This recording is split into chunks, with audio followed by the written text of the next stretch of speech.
Onko muillakin matkan varrella tippunut suurin osa ystävistä pois? Seneca sanoi kirjeissään: vetänyt itseesi niin pitkälle kuin pääset, ole niiden ihmisten seurassa, jotka tekevät sinusta paremman, ja päästä lähellesi ne, joita sinä voit parantaa. Eli kun tunnet itses, sä tiedät, kuka saa sut loistamaan ja myös, kelle sulla on eniten annettavaa. Vaikka joku olisi aivan supermenestynyt sun kanssa samalla polulla, niin sä et silti välttämättä ollenkaan lataudu tämän tyypin seurassa, saa inspiraatiota tai kehity. Puoliso ja asuinpaikan lisäksi ystävät ja mentorit on sun elämän suurimpia päätöksiä. Kun sä valitset mentoreita, niin on tosi tärkeää kysyä, haluanko mä ton tyypin elämän vai onko sillä vain joku tietty juttu, missä mä haluaisin kanssa olla hyvä. Jos vastaus on kyllä, niin sitten ota siltä kaikki mitä pystyt. Jos vastaus on ei, niin sitten tarkkaan valikoi, että mitä sä oikeasti otat tältä tyypiltä ja mitä et. Siis entisaikoihinhan oli tämmönen kisälli-mestarisuhde.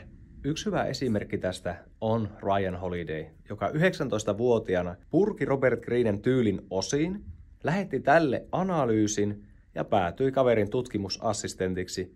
Myöhemmin Ryan kirjoittikin itse aika monta menestynyttä kirjaa. Teet tänään semmonen pikku inventaario, eli keitä 5 ihmistä sä näet kaikkein eniten, ja onko sulla niiden seurassa semmonen olo, että sä oot parempi versio itsestäsi vai huonompi? Aidompi vai pitääkö olla vähän varovaisempi?